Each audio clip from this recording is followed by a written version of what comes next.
Hello, I'm David. Welcome back to another tax tips. Over the last several years, virtual currency has become increasingly popular. Bitcoin is the most widely recognized form of virtual currency, also commonly referred to as digital, electronic, and cryptocurrency.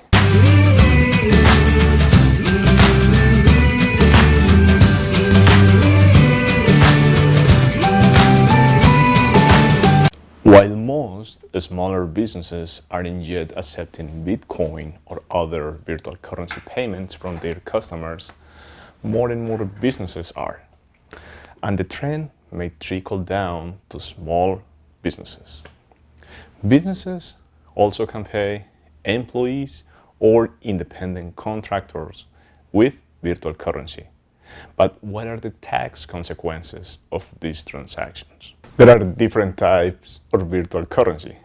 The most commonly known are Bitcoin, Ethereum, Ripple, among others. Bitcoin has an equivalent value in real currency and can be digitally traded between users. It also can be purchased with real currencies or exchanged for real currencies. Bitcoin is most commonly obtained through virtual currency ATMs or online exchanges. Goods or services can be paid for using Bitcoin wallet software. When a purchase is made, the software digitally posts the transaction to a public ledger. This prevents the same unit of virtual currency from being used multiple times. Questions about tax impact of virtual currency abound, and the IRS has yet to offer much guidance. The IRS did establish in a 2014 ruling that Bitcoin and other convertible virtual currency should be treated as property, not currency, for federal income tax purposes. This means that businesses accepting Bitcoin payments for goods or services must report gross income based on the fair market value of the virtual currency when it was received, measured in equivalent US dollars. When a business uses virtual currency to pay wages, the wages are taxable to the employees to the extent that any other wage payment would be. You must, for example, report such wages on your employees' W-2 forms, and they are subject to federal income tax withholding and payroll taxes, based on the fair market value of the virtual currency on the day received by the employee.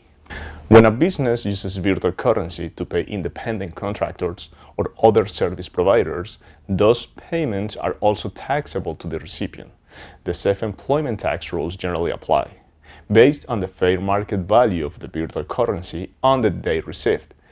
Payers generally must issue 1099 miscellaneous forms to recipients. Finally, payments made with virtual currency are subject to information reporting to the same extent as any other payment made in property. Deciding whether to go virtual accepting Bitcoin can be beneficial because it may avoid transaction fees charged by credit card companies and online payment providers, such as PayPal, and attract customers who want to use virtual currency. But the Internal Revenue Service is targeting virtual currency transactions in an effort to raise tax revenue, and it hasn't issued much guidance on the tax treatment or reporting requirements. So Bitcoin can also be a bit risky from a tax perspective. Let's just answer general questions about Bitcoin. Who created Bitcoin? The name of the guy who nobody knows him is Satoshi Nakamoto. The original document that proposes the Bitcoin is considered by many in the space to be a must read, and it's called the Bitcoin White Paper. There's a limit on the creation of Bitcoin, and it's 21 million. And the name of the technology underlying Bitcoin, it received the name of blockchain. To learn more about tax considerations, whether your business should accept Bitcoin or other virtual currencies, or use them to pay employees, independent contractors, or other service providers, please contact us. Do not hesitate to send us your questions, comments, and please don't forget to subscribe. Thank you and see you next Tuesday in our next session.